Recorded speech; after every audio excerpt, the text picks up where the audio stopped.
Manalangin po tayo. Aming Amang Diyos sa langit, salamat po sa iyong mga salita na amin nabasa na pakinggan.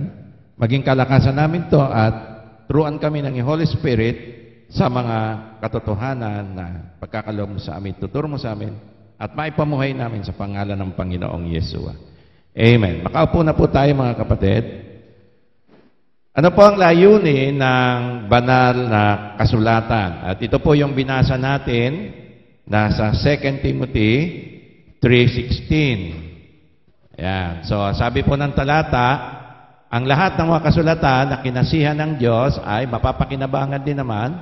Una, sa pagtuturo, sa pagsansala, sa pagsaway, sa ikatututo na nasa katwiran. Ayan. Meron po siyang 4 na layunin ang Biblia, no? Kasulatan. So, una, sa pagtuturo ng tamang doktrina o kaalaman tungkol sa Diyos. So, paano po natin malalaman yung mga bagay tungkol sa Diyos? Nasa kasulatan po yan. Pangalawa, sa pagsansala o pagtutuwid ng mali. Ayan, ng maling gawain, maling katuruan. Lahat po ng mali ay ire-reprove po natin, tutuwid natin, pagsansala. Pangatlo, sa pagsaway o correction o pagsasabi ng tamang gagawin. So, ano yung mga dapat natin na tamang gagawin? Ito po yung tama. Ayan po yung pagsaway o correction o pagsasabi ng tamang gagawin. Ika-4 ay sa ikatututo ng matuwid na pamumuhay. Yung paano tayo mamuhay nang naayon sa kalooban ng ating Panginoon. Ayan po, ayan. So, atin pong pag-aaralan at susuriin ang pinakamahalaga, isa sa pinakamahalagang doktrina ng ating Panginoon sa Biblia. Ito po yung doktrina ng kaligtasan ng tao.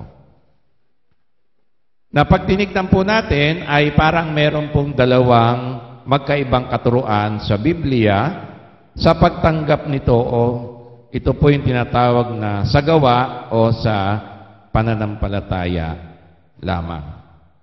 Ngayon, bakit po natin to pinag-aaralan, mga kapatid? Na-born again na tayo, di ba? Alam na natin yan. Tayo po kasi ay binigyan ni Kristo ng babala tungkol sa lebadura, yung kasunod, ayan. Tayo ay binigyan ng babala ni Kristo sa lebadura ng tinapay o maling katwiran ng mga Pariseo at Saduseo. So, Matthew 16, verse 6, saka verse 12. So, sabi po sa talatang ito, verse 6, at sinabi sa kanila ni Jesus, kayo'y mag-ingat at magsipag-ngilag sa lebadura ng mga Pariseo at mga Saduseo. So, hindi naman tinutukoy ng Panginoon na yung mga Pariseo at Saduseo ay nagtitinda ng tinapay, huwag kayong bibili. Ayan, diba? Hindi po ganon. Ano po yung paliwanag ni Kristo? Kasi yun ang intindi ng mga alagad ay huwag tayong kumain ng mga lebadura na galing sa mga Pariseo na may lebadura. So, yun po yung pampaalsa ng tinapay.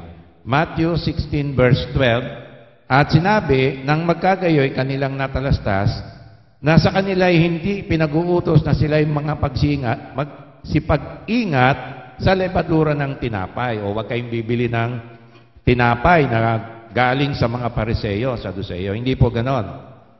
Sabi po ng ating Panginoon, kundi sa mga aral ng mga Pariseo at mga Saduseo. Ito po yung mga bulaang aral o yung false teaching na nasa loob po ng church. Ulitin ko po hindi po ito yung mga lebadura ng mga Pariseo at Saduseo na nasa labas. Kung hindi, ito po yung aral ng reliyon na nasa loob.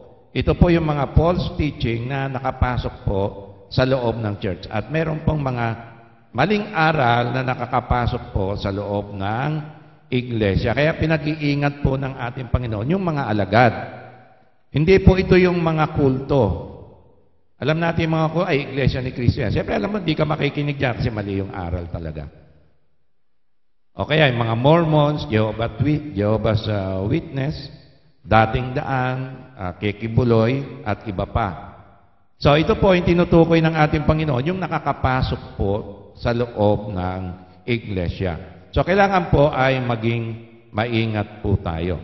Ang uunahin po natin, magkakaroon po tayo ng mga topic na tungkol po sa mga false teaching na nakakapasok po sa loob ng church na hindi natin namamalayan.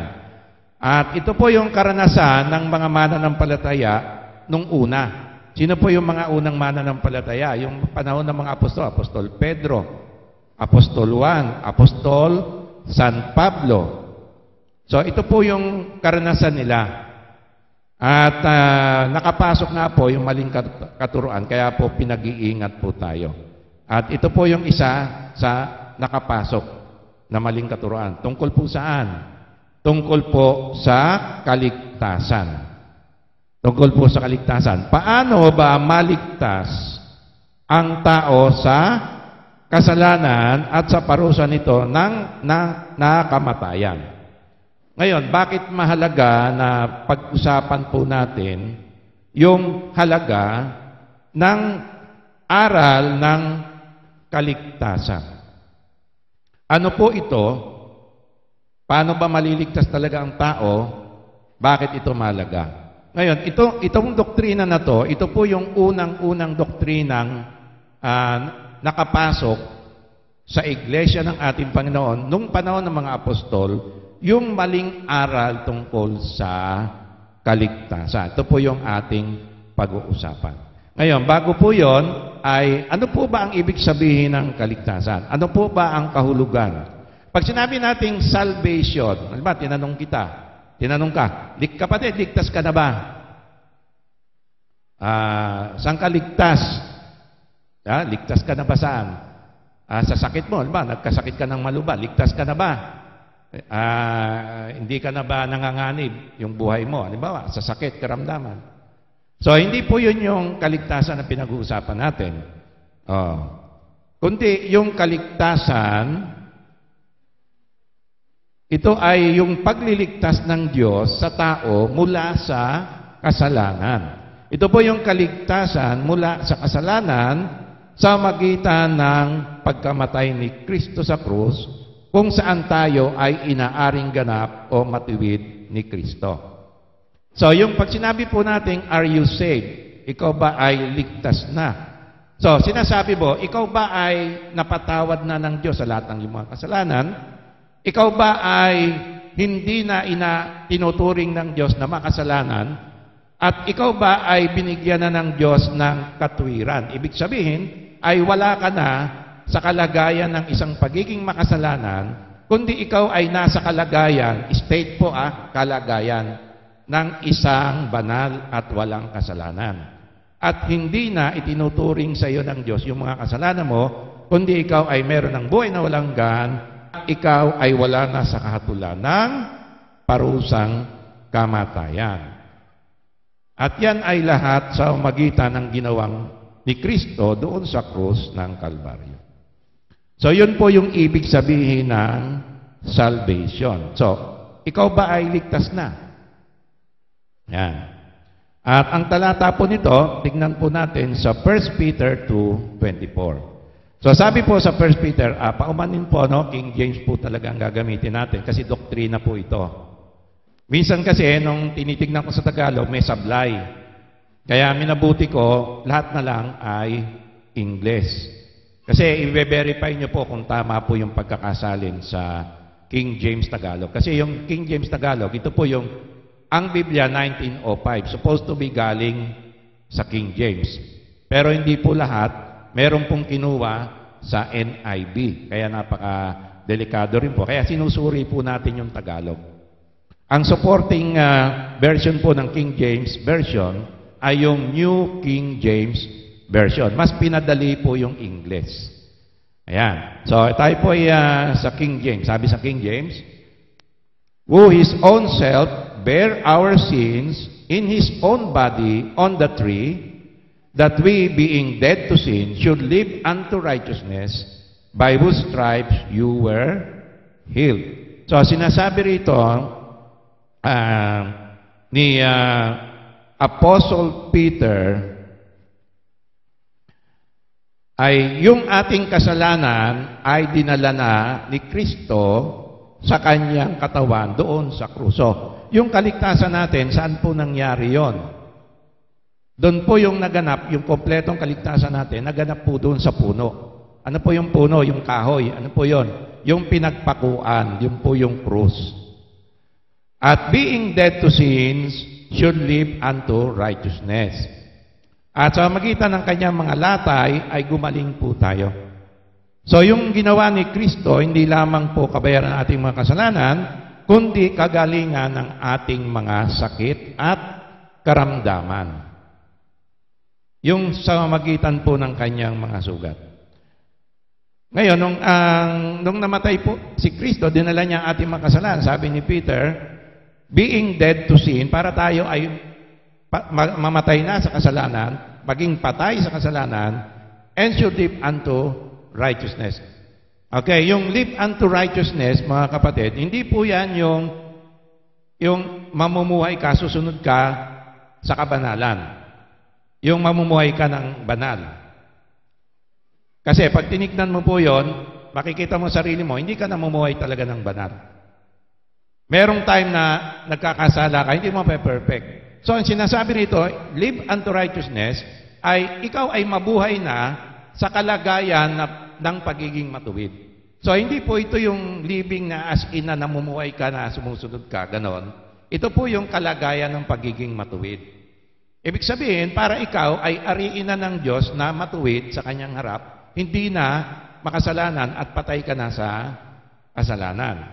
Romans 5:17. For if by one man's offense, death reigned by one, much more they which receive abundance of grace and of the gift of righteousness shall reign in life by one, Jesus Christ.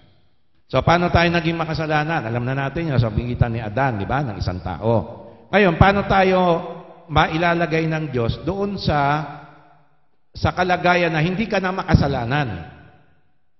So, sabi rito, yun yung tinatawag na the gift of righteousness. So, paano ka binigyan ng Diyos ng kalagayang hindi ka na makasalanan? Ito yung tinatawag na living in righteousness, should live in righteousness. Yung ikaw ay namumuhay na sa kalagayan ng pagiging matuwid. So, yung pagiging matuwid ay isang kaloob ng Diyos. That is the gift of righteousness. Sa magitan po yan ni Kristo. So, paano po natin natanggap yung gift of righteousness? That is through Jesus Christ. Nung namatay si Kristo, binigyan niya tayo, sa magitan ni Kristo, nagkaroon tayo ng kalagayang matuwid sa harap ng Diyos. Okay, yung pagiging makasalanan natin, mga kapatid, para maintindihan nyo, yung pagiging makasalanan natin, hindi naman yan bunga ng ginawa mo, actually. Paano po ba tayo naging makasalanan? Sa ano ba ang doktrina ng kaligtasan? Ito, napakadelikado, mga kapatid, Kasi meron akong general, yung best friend ko nung high school, kababata ako nung high school, friend kami. At pag gumagawa kami ng kalokohan, magkasama rin kami nung alam mo na kalokohan ng high school. Ayan, siniran ko nung nakakilala ako sa Panginoon. Sinasabi ko, kaya magsisit ka sa mga kasalanan mo, tanggapin mo si Kristo sa puso mo. Alam niyo sagot siya sa akin? Ba't ako magsisisi? Hindi naman ako makasalanan. Pupunta ka doon sa doon ka mag-share sa mga bilangguan, ang daming makasalanan doon, mga kriminal. So, sa kanya, hindi niya naintindihan ang tao kung paano naging makasalanan. Sa kanya, ang pagiging makasalanan, kailangan gagawa siya ng matinding krimen. Papatay siya, mangre-rape siya, mangnanakaw siya. Yung basically, nasa Ten Commandments. Ngayon, ang makasalanan, pag nag-share po tayo, mga kapatid, tandaan natin, yung pagiging makasalanan, ito ay isang kalagayan ng pagiging makasalanan. The state of being sinful. Ibig sabihin, naging makasalanan ka, hindi dahil sa ginawa mo, doon ka pa lang sa tiyan ng nanay mo, sa sinapupunan ka pa lang, makasalanan ka na. At nung pinanganak ka, makasalanan ka, wala ka pang ginagawang kasalanan. Kasi ang pagiging makasalanan ay kalagayan. State po yan. Kalagayan, hindi yan yung gagawin mo para maging makasalanan ka. galing po yan, minana natin yung kalagayan na yan, kanino? Kay Adan. Kaya nung nagkasala si Adan, kahit di pa tayo pinapanganak, makasalanan na kagad tayo dahil yung seed ni Adan, nandun tayo galing, di ba? Yung kanyang seed, hindi pa siya nagkakaanak, nandun na tayo kay Adan. Lahat tayo galing kay Adan. So yung seed ni Adan, makasalanan na. Kaya lahat ng galing kay Adan ay conceive, pinanganak, o ano ba yung conceive? Pinaglihi na agad sa kasalanan. Sa sinapupunan pa lang. Yung nag-conceive, nagbuntis, so nung naging baby na tayo, sa sinapupunan ng ating nanay, ay nandun na yung kalagayan natin ng pagiging, makasalanan. Yan ang doktrina ng kaligtasan, unang-una, yung kalagayan. Ngayon, yung pagiging matuwid, hindi rin yan yung bagay na gagawin mo para ariin ka ng Diyos na, ay, okay ka no, masunurin to, gumagawa ng kabutihan, kaya gagawin ko siyang matuwid. Hindi po ganon. Yung pagiging matuwid natin ay galing kanino? Ito ay isang kalagayan na walang kasalanan, matuwid sa harap ng Diyos, hindi dahil sa gumagawa ka ng kabutihan. Kung hindi, yung kalagayang ito, ibinigay sa iyo nino. Kanino galing? Kay Kristo. Okay? Nagkakaintindihan tayo. So, yung pagiging matuwid ni Kristo, kabanalan ni Kristo, ibinigay sa iyo, galing kay Kristo. Kailan nangyari yon? Nung ikaw ay nanampalataya sa Kanya, na natanggap mo yon, galing kay Kristo. Ngayon, kailan naging available yon? Nung si Kristo ay binayaran ng iyong mga kasalanan. Naintindihan po ba? Okay, palakpakan natin ang Panginoon. Okay, ha? Kaya pag sinabing righteousness, hindi yan yung action mo. Kundi yan yung righteousness ni Christ na binigay sa iyo. Naging kalagayan mo. Kaya ikaw, nung nanampalataya ka kay Kristo, yung righteousness ni Christ nasa iyo. Kaya pag tinitignan ka ng Diyos, wala kang kasalanan. Pero gumagawa ka ng kasalanan kasi gift yan, gift of righteousness. Kaloob yan ng Diyos ng pagiging matuwid, banal, sa harap ng Diyos dahil kay Kristo. Okay, malinaw, no? Ngayon, sa Romans 6:23, ang sabi nito, for the wages of sin is death. O, saan galing yung kamatayan? Saan galing yung mga sakit karamdaman at dudulot ng kamatayan? Lahat po yan ay dahil sa kasalanan. But, sabi diyan, Romans 6:23, but the gift of God is eternal life through Jesus Christ, our Lord. Okay, paano mawawala yung kamatayan? So, saan galing yung kamatayan natin? Sa kasalanan. Saan galing yung kasalanan? Kay Adan. Pumasok ang kasalanan sa libutan, sunggitan ni Adan. Maliwanag yun, di ba? Sunggitan ng pagsuway niya. Nagkaroon tayo ng kamatayan. Ngayon, paano ngayon tayo magkakaroon ng buhay na walang hanggan para mapalitan yung eternal death? Kasi yung death na yan, eternal yan sa impyerno, di ba? Dagat-dagatang apoy. Ngayon, paano mapapalitan yung eternal death? Kailangan magkaroon ka ng eternal life.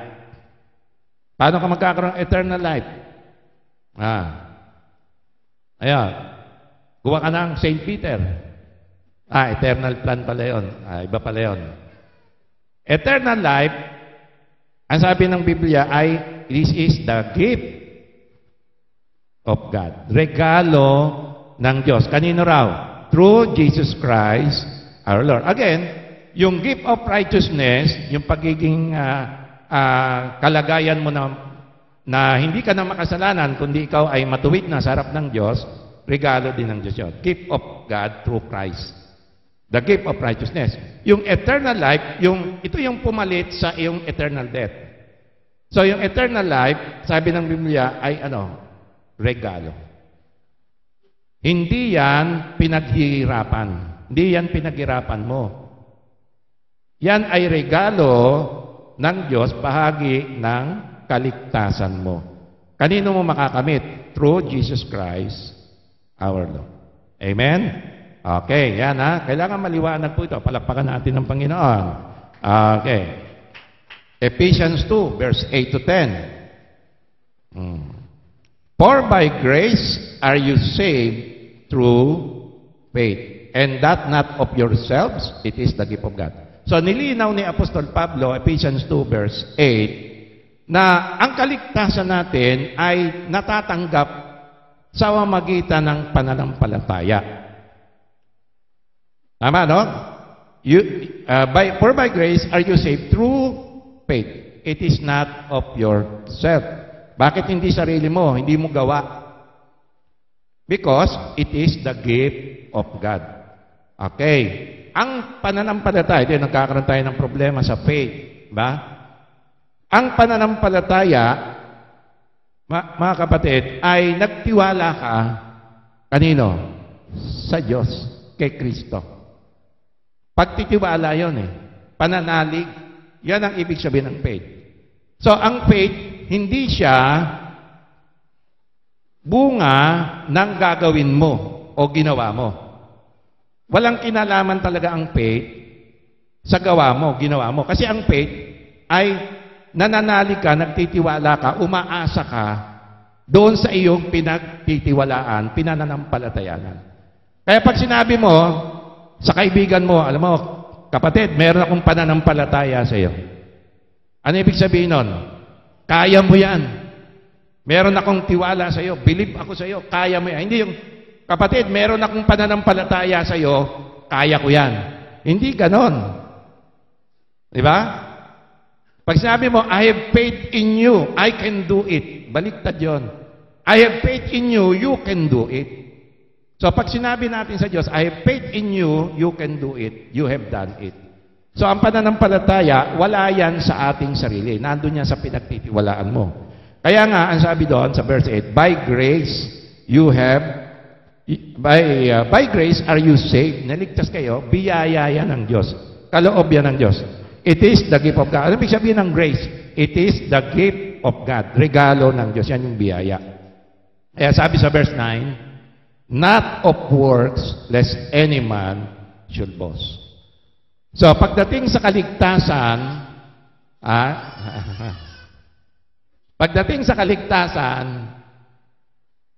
wala yang halong anumang gawa mula sa iyo. It is a complete gift of God, not of your works. Kahit anong works pa yan, basta yung gagawin mo para maligtas ka, wala po yon. Ang kaligtasan ay kumpletong regalo gawa ng Diyos na tinanggap mo, pinagtiwalaan mo through your faith in Christ, in God. Amen ba? Naintindihan po? Okay, palakpakan natin ng Panginoon dyan, ha? Maliwanag, no? Okay, pero nung sinabi niya sa verse 10,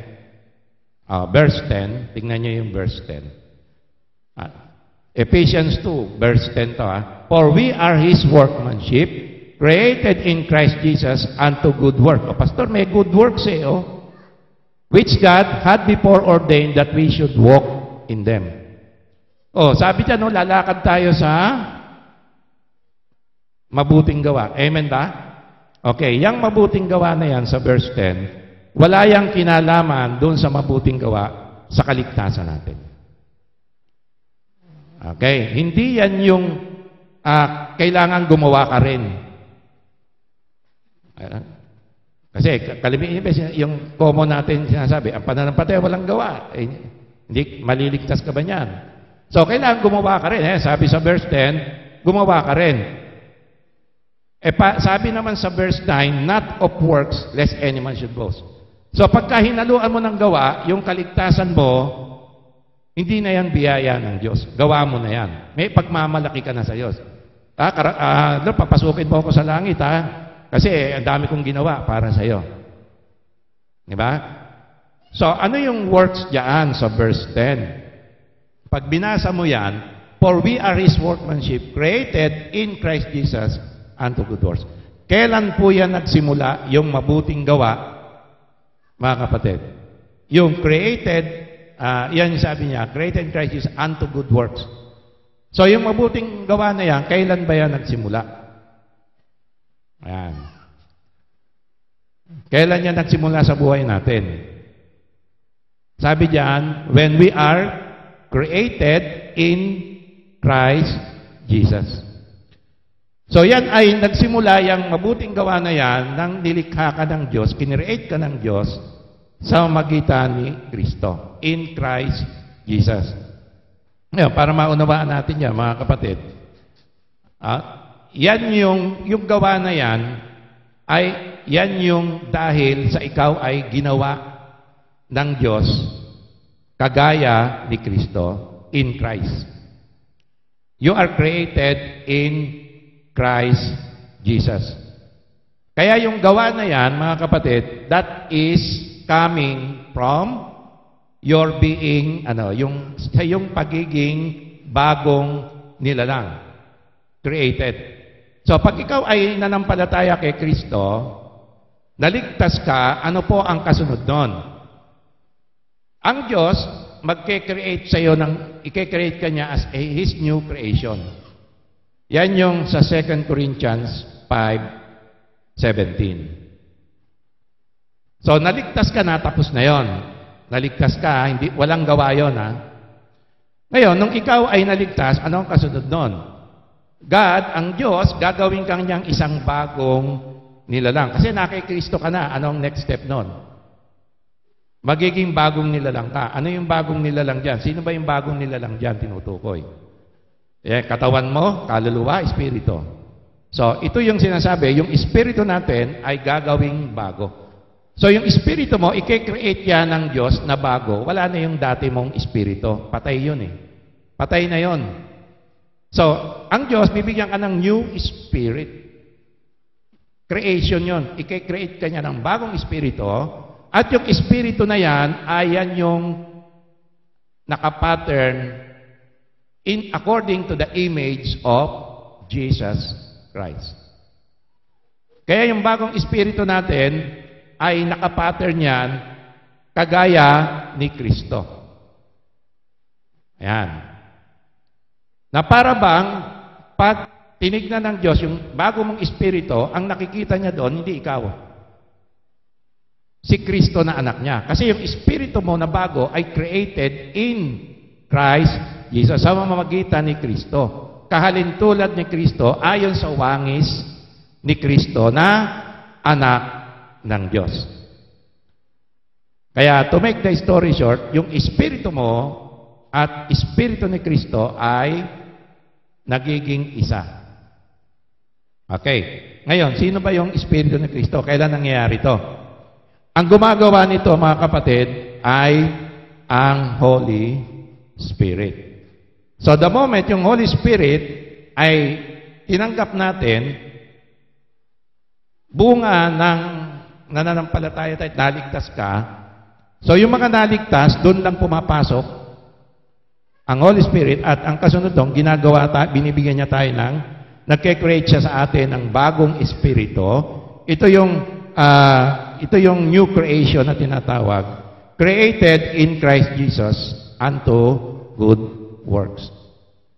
At yung good works na yon ay yan po yung gawa ng Diyos sa ating buhay. Yung iba ang sabi, that is the fruit of the Holy Spirit. Pero sa totoo lang, bukod doon, that is the work of Christ in you. So yung gagawin mong kabutihan, actually, hindi ikaw ang gumagawa nun. It is Christ in you na gumagawa nung kabutihan. So yung kabutihan niya, actually, hindi mo rin kabutihan. Galing yan kay Kristo na nasa iyo. Kasi hindi ka pwedeng gumawa ng kabutihan sa harap ng Diyos kasi makasalanan ka. Ang espiritu mo patay. So para tayo makagawa ng mabuti sa harap ng Diyos, kinakailangan natin ng bagong espiritu ayon sa wangis ni Kristo at si Kristo yung gagawa sa ating buhay. At yun ang gagaling dun sa bagong espiritu na sino gumawa? Sinong gumawa? Balik tayo dun sa taas. Anak, verse 10. Okay, Ephesians 2 verse 10. Sino gumawa? Who created, we are His workmanship created in Christ Jesus. So, sino gumawa sa ating bagong espiritu, bagong kalagayan natin? Sinong gumawa dyan? Ang Diyos. Ginawa niya yon sa magitan ng kanyang anak, in Christ Jesus. So yung mga mabuting gawa na yon, na nagre-resulta doon sa ating bagong espiritu, kasi yung bagong espiritu natin, hindi na pwedeng gumawa ng masama yun eh. Sinless yun eh, di ba? Ang gumagawa ng masama, sa totoo lang mga kapatid, yung kaluluwa mo at katawan. Yan yung nagkakasala. Pero yung bagong espiritu mo, wangis ni Kristo, ang Diyos ang gumawa, puro kabutihan yan, good works yan, puro kabanalan ang gagawin yan. Wala yang gagawing masama. Yan ang pinagkaiba ng ating bagong espiritu doon sa ating lumang espiritu. Yung ating lumang espiritu, patay sa kasalanan, makasalanan, gawa ng kasalanan. Patay sa kasalanan. Yung ating bagong espiritu, wangis ni Kristo, bagong espiritu, hindi pwedeng gumawa ng kasalanan, puro mabubuting gawa, puro kabanalan, puro pagmamahal ang gagawin. Bakit? Kasi yan ay ang bago nating espiritu, kawangis ng espiritu ni Kristo. Kanino galing yan? Gawa ng Diyos. Amen ba? Okay, kaya yung espiritu mo, noong pa man, inordain na yan ng Diyos, tinalagayan na yan ng Diyos na lalakad yan sa kabutihan. Yung bagong espiritu natin na kawangis ni Kristo, ginawa ng Diyos. Kaya hindi po pwedeng magkasala. Amen? Naintindihan po ba? Hello? Lalim ba? So yung espiritu mo, di ba? Hindi yan gumagawa ng kasalanan. Pag may gumawa ng kasalanan kay Brother Berhel sa akin, kay Brother Dan, hindi yung espiritu namin ang gumagawa nun. Kasi yung espiritu namin, lumalakad sa kabutihan, sa mabubuting gawa. Kasi espiritu yan, created by God in the image of Christ. Walang sin yan, walang kasalanan yan. Pure yan, pure. Sino ang gumagawa ngayon ng kasalanan? Yung aming kaluluwa at katawan. Ayan. Kaya nga, yung kaluluwa natin, kailangan ma-fine-tune sa ating spirit. Ngayon, ano tawag doon sa mga tao, mga Kristiyano na namumuhay sa laman, sa kaluluwa, sa laman? Yun yung tinatawag na, hindi sila naka-fine-tune sa kanilang spirit, sa kanilang new spirit. Ito yung tinatawag na carnal. Carnal pa na Kristiyano. Pero, ligtas. May bagong espiritu. Okay. Basta na kay Kristo ka. Ngayon, bakit ganun, Pastor? Hindi pa naman parang ganun pa rin ang ugali. Ganon. Pero nanampalataya kay Kristo. Kaya nga ano ba yung kaligtasan? Base ba sa gawa niya? O base sa kabutihan ng Diyos? Nanampalataya siya. Tinanggap niya si Kristo at nagsisi siya. Inari siyang ganap ng Diyos. Binigyan siya ng bagong espiritu. Ginawa siyang banal. Binigyan siya ng eternal life. Pinatawad sa kasalanan. Lahat yan ay gawa ba? Gawa ba niya? Hindi. Gawa yan ng Diyos. Kaya wala tayong pagmalaki. At makikita mo, sarili mo, kahit gaano ka pa ka-matured, gagawa ka pa rin ng kasalanan. Magkakamali ka. Paano na yung gagawin mong kasalanan? Hindi. Yan ba aariin ng Diyos sa iyo? Hindi. Kasi yung binigay sa iyo ng Diyos ay kaloob na walang bayad. Biyaya ng Diyos, katwiran na yan na galing sa Diyos sa magitan ni Kristo. Yung righteousness ni Christ nasa iyo. Kaya wala tayong ipagmamalaki sa Diyos. Kaya kita nyo, yung doktrina ng kaligtasan, hindi basta-basta. Pwede po yung makorap, mga kapatid. Okay, now, baba tayo anak, no? Okay, the doctrine of salvation is described in the 5 solas of the Reformation, which distinguish the Reformers from the teaching of Rome. Alam nyo, yung mga humiwalay sa Roman Catholic, Google nyo na lang kung anong year yon, sa pangunguna ni Martin Luther, ito po yung kanilang 5 solas. Kaya sila humiwalay kasi sa Roman Catholic, corrupted ang salvation. Corrupted ang kaligtasan natin. Napakadelikado. Napasok na po ng lebadura ng mga Pariseo at Saduceo. Kaya itong mga reformer na ito, sa panguna ni Martin Luther, nagsimula ng Protestantism, mayroon po silang 5 solas. Ano po yung 5 solas nito? Sola Scriptura. Ano yung sola Scriptura? Scripture alone. Kahit tayo ko konti, mga kapatid, alam natin, hindi nakakapasok ang kaaway dito. Hindi ko papayagan pumasok ang aral na mali. Di bali na silang marami.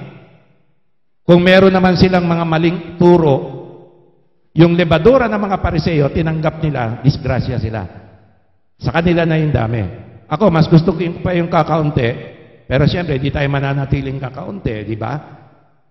Ay, inaano tayo ng Diyos nililinis tayo ng Panginoon. So, yung mga maling aral, lebadura ng Pariseo, Saduseo, tinatanggal po natin para naintindihan nyo. Sola Scriptura, ibig sabihin, Bible lang po ang basihan ng ating pananampalataya. Sola Scriptura, ibig sabihin, ang Bible natin hindi corrupted. Salita ng Diyos, iningatan ng Diyos. Okay. Ano yon? Anong alang version, di ba? Anong version yon? Yung King James Version. Lahat ng ibang version, NIV, NASB, kita nyo may korupsyon, may mali. Alam nyo na kung bakit. So, sola Scriptura. Pangalawa, solus Christus. Ano yung solus Christus? Si Kristo lang ang tagapagligtas. Siya lang yung daan sa langit. Papunta sa Ama. Wala nang iba. Amen. So, nananampalataya ka kanino? Through Christ alone. Yung kinanta natin, in Christ alone. Solus Christus. Pangatlo, sola fide. Ano yung sola fide? Faith alone. Walang gawa. Purong pananampalataya kanino? Sa Diyos at kay Kristo. Kung may gawa, gawa yon ng Holy Spirit sa buhay natin. Amen? Yan yung bunga ng gawa ng Holy Spirit, ang bagong pagiging nilalang natin sa ating espiritu. Kasi yung espiritu nga natin, dinisign niya ng Diyos, yung new creation, yung espiritu natin, dinisign niya ng Diyos yan para lumakad saan? Sa kabanalan. Kaya nga, pag ang isang Kristiyano, may bagong espiritu, nagkakasala, malakad sa kasalanan, hindi pa naka-fine-tune yung kanyang soul and body sa kanyang new spirit. Kaya kinakailangan ma-fine-tune. Paano? Sa magitan ng discipleship. Yan, i-disciple mo ngayon yan para ma-fine-tune. So, sola fide, faith alone without works. Walang halong gawa natin. Faith alone, ha? Purong pagtitiwala sa Diyos. Okay? Sola gratia. Ano yung sola gratia? Grace alone.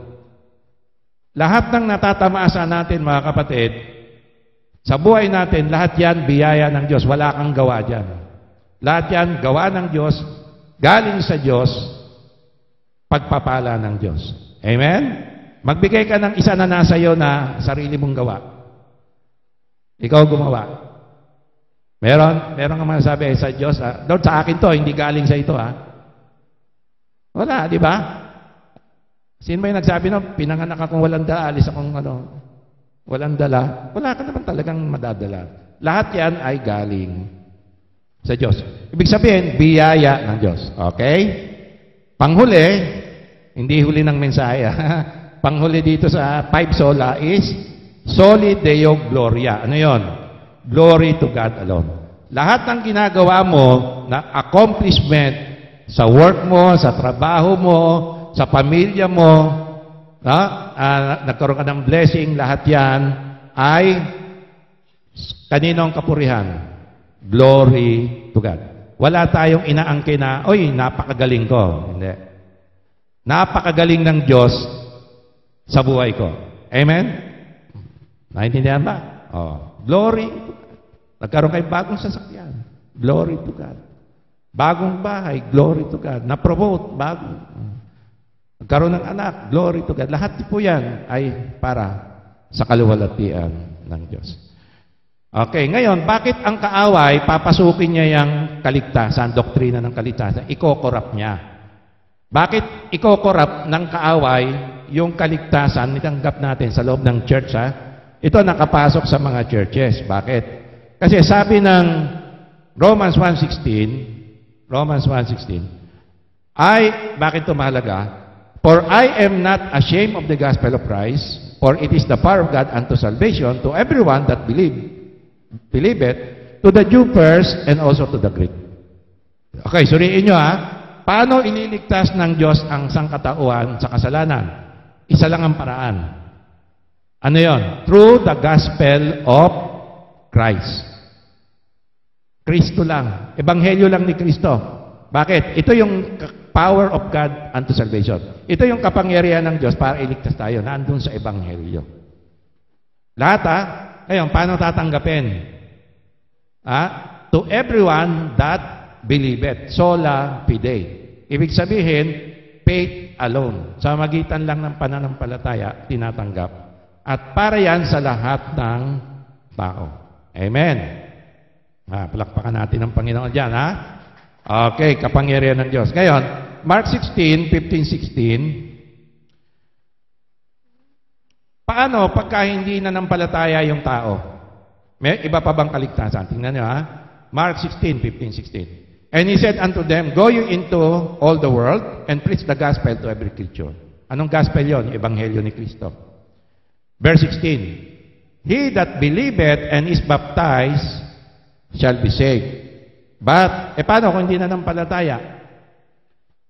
But he that believeth not shall be damned. Ano yung damned? Eternal damnation. Eternal punishment.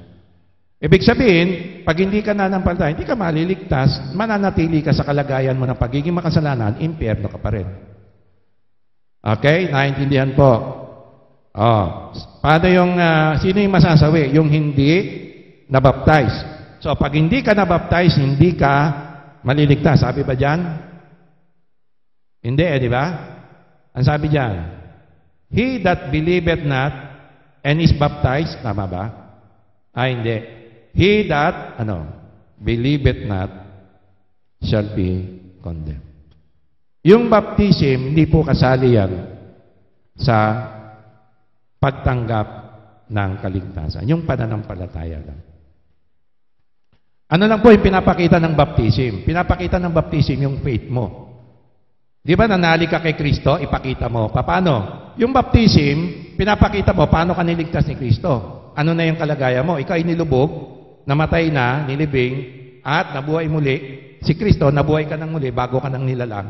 Yun po yung pinapakita ng water baptism.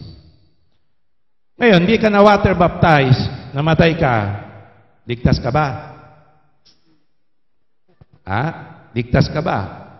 O, ligtas ka. Kasi, yung water baptism, pinapakita lang noon, paano ka niligtas? Hindi yun ang nagliligtas sa iyo. Kundi yung ipinapakita nung water baptism, ikaw ay namatay kasama ni Kristo, nalibing, kasama ni Kristo at nabuhay muli, kasama ni Kristo, bago ka nang nilalang. Okay? Kaya nga yung hindi nanampalataya, yun lang ang mapapahamak. Hindi yung hindi na-baptize. Yung hindi lang nanampalataya. Naintindihan po? Okay. Ngayon, hindi ka nanampalataya. Sorry. Hindi ka maliligtan. Hindi ka nanampalataya. Paano kung nanampalataya ka, mali naman yung pinaniwalaan mo? Ganon din ang epekto. Galatians 1:8. Halimbawa, nakorap yung gospel. Nakorap yung salvation. Iba yung tinanggap mong salvation. Kasi yung nangaral, iba ang itinuro niya. Tinanggap mo, ligtas ka ba? Tingnan mo Galatians 1:8. But though we or an angel from heaven, though we or an angel from heaven preach any other gospel unto you than that which we have preached unto you, let him be accursed. So ano ba yung tunay na ebanghelyo? Yun yung sinabi ko sa inyo kanina, sinare ko. Yung biyaya ng Diyos, kaloob ng Diyos na walang gahalong gawa ng tao. Diba? Sola Scriptura, sola gratia, sola fide. Yan. Ngayon, yung nangaral sa iyo, kinurap niya, may korupsyon, iba yung ebanghelyong pinangaral niya. Tinanggap mo. Kung yung nangaral, may sumpa, lalo na yung nakinig sa kanya. Kaya yung mga kulto, napakadelikado. Kasi yung nangangaral sa kanila, nasa sumpa ng Diyos, a-curse yun eh. Eh yung mga nakikinig sa kanila, naniniwala doon sa sinasabi ng kulto na pinuno ng kulto na yon. Ano sa palagay nyo yung membro? Mangyayari doon. Napakarami yun na. Napakarami. A-curse din sila. Kasi iba yung pinaniwala. Kaya sabi sa inyo, yung ebanghelyo na ito ay napakadelikado pag nakorap. Ngayon, ano ba itong sinasabi ano bang ibang ebanghelyo ito na tinutukoy ni Apostol Pablo sa taga-Galacia? Ito yung maling ebanghelyo ng kaligtasan. Ano ba yung korupsyon? Ito yung maling ebanghelyo ng kaligtasan na sa pamamagitan ng gawa ng tao o human works. Simple lang.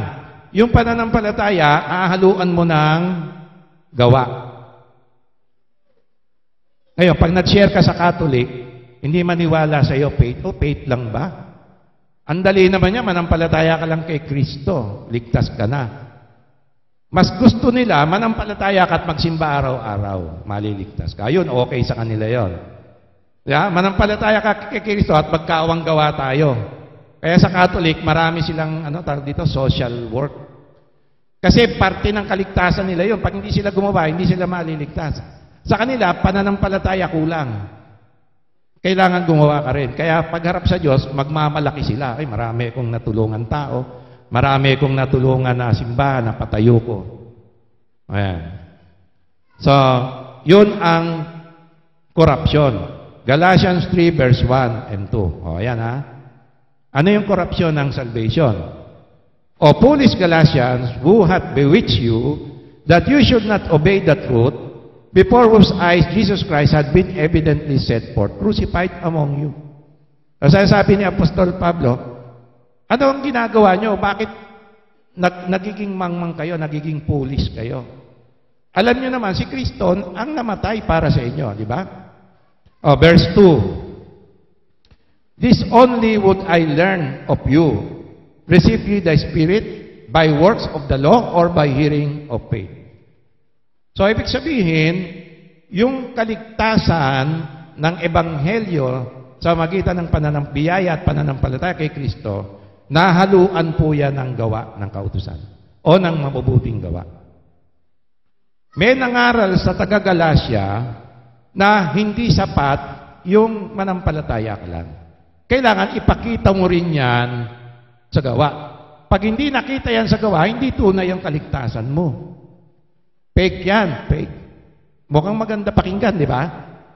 Mukhang may katwiran, oo nga, kailangan ipakita ko sa gawa. Kasi, pag hindi ko napakita sa gawa, paano malaman totoo yung faith ko? Ngayon, ang mangyayari, hintayin mo pang gumawa ka ng mabuti para sure ka talaga na ligtas ka. Ngayon, saan mo na ngayon binase yung kaligtasan mo? Hindi lang sa pananampalataya kay Kristo, kundi binase mo yan sa bunga ng pananampalataya mo na sinasabi natin na mabubuting gawa. So hanggat di nakikita sa gawa mo, medyo sablay yung kaligtasan. Hindi mo pa masabi. Yun yung korupsyon. Kaya sabi ni Paul, nang tinanggap niyo yung Holy Spirit, sa magitan ba ng pananampalataya o dahil mabait ka, sumusunod ka, gumagawa ka ng mabuti, kaya tinanggap mo yung Holy Spirit? Kaya na-high blood dito si Apostol Pablo sa mga taga-Galacia. Okay, kunin natin yung formula. Okay. Sino yung nasa GC natin? Yung formula. Ay, di kami nag-away ni Sister Ana. Bati kami noon, ha? Nag-message kami. May konting misunderstanding lang. Nag-I love you na kami sa isa't isa. Okay? Praise the Lord. Nagkaintindihan kami. Ayan. So, ito. Formula of salvation. Faith in Christ plus works of the law. Ano yung works of the law? Yung mabuting gawa. Equals salvation. Ano yung salvation? Yun yung righteousness of God. So, para ikaw ay bigyan ng Diyos ng bagong kalagayan na pagiging matuwid, ay kailangan pakita mo muna sa pananampalataya mo at pagsunod o yung paggawa ng mabuti. Okay, yung number 1, kaninong doktrina yan? Yan yung doktrina ng pinanggalingan natin. Ako, Catholic. Pag Catholic ka, hindi lang Catholic, actually, Iglesia ni Cristo, Mormons, lahat yan.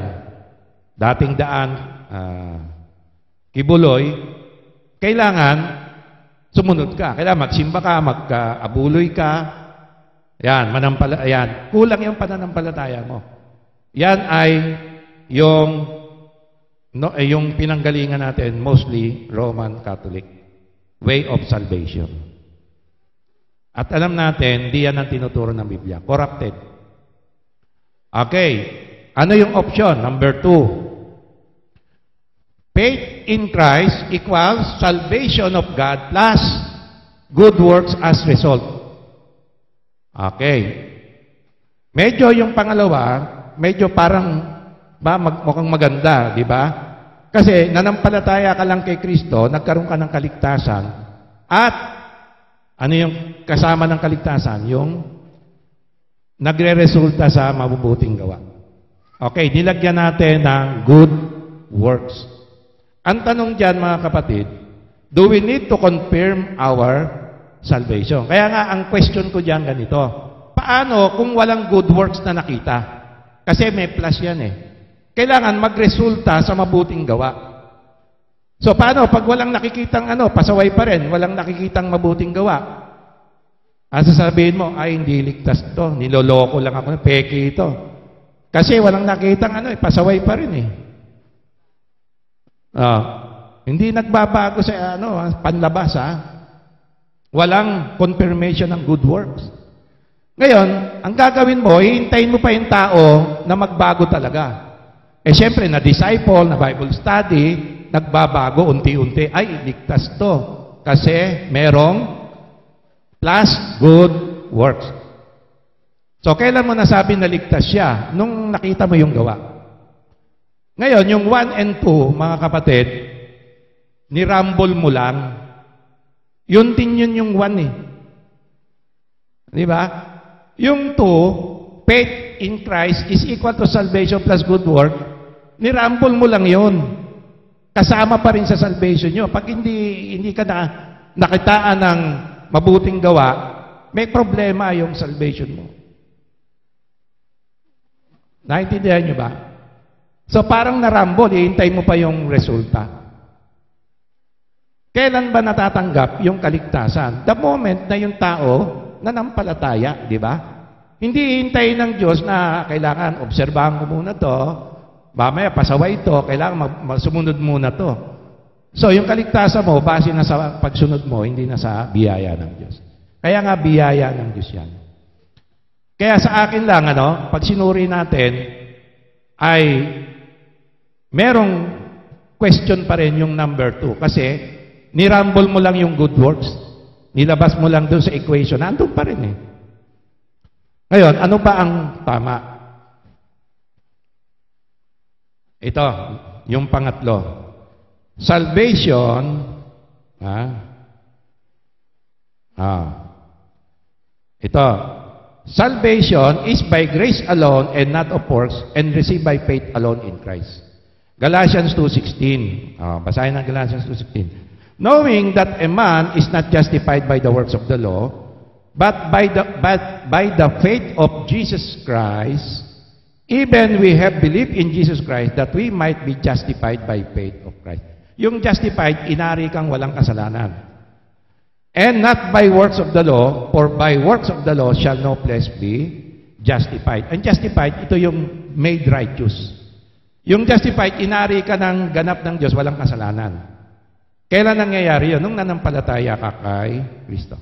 Romans 10:9. Kailan mo tinatanggap yung salvation? Kailan? Romans 10:9. That if thou shalt confess with thy mouth the Lord Jesus, and shall believe in thy heart that God raised him from the dead, thou shalt be saved. Nung oras na nanampalataya ka sa puso mo, na nakilala mo si Jesus pala ang Kristo, ang tagapagligtas, binayaran ang kasalanan ko. Amen?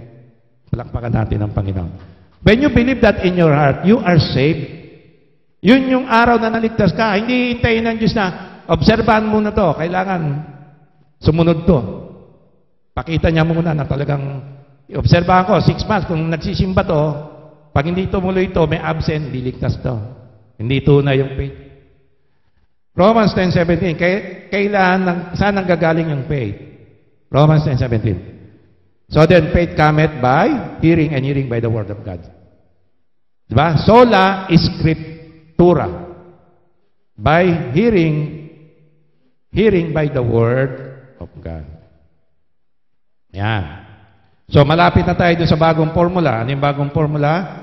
Acts 2:38. Then Peter said to them, nung nangaral si Peter sa Pentecost, unang preaching ni Peter, sabi ng mga tao, anong gagawin namin? Sabi ni Peter sa mga, Hudyo po ito, Hudyo Ang unang batch ng mga Hudyo, hindi ito mga Hentil.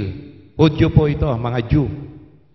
Sabi ni Peter sa mga Hudyo, then Peter said unto them, repent and be baptized, every one of you, in the name of Jesus Christ, for the remission of your sins, and, ayan, manampalataya ka. Okay, yung faith dito mga kapatid, nakita natin kanina, yan yung pagpapakita ng faith through baptism. Kaya di na binanggit ni Peter, diniretso na niya. Ipakita niya yung pananampalataya niya sa magitan ng bautismo. So kung ano yung pinapakita ng bautismo, yun ang faith nila. Hindi yung bautismo mismo, kundi yung simbolo ng bautismo. Ano nangyari? Si Kristo ay namatay, nalibing, nabuhay muli para sa kasalanan mo. Yun yung faith natin. Yun yung gospel. Yun yung pinapakita ng water baptism. Kaya sabi ni Peter, repent and be baptized. Diniretso niya na. Instead na faith, be baptized. Instead na believe, be baptized. In the name of Jesus Christ, para saan?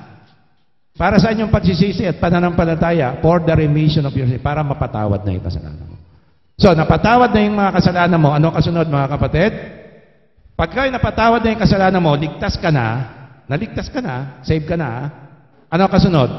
And you shall receive the gift of the Holy Ghost. Ano yung susunod na mangyayari? Tatanggapin mo yung regalo. So, pag ikaw ay naligtas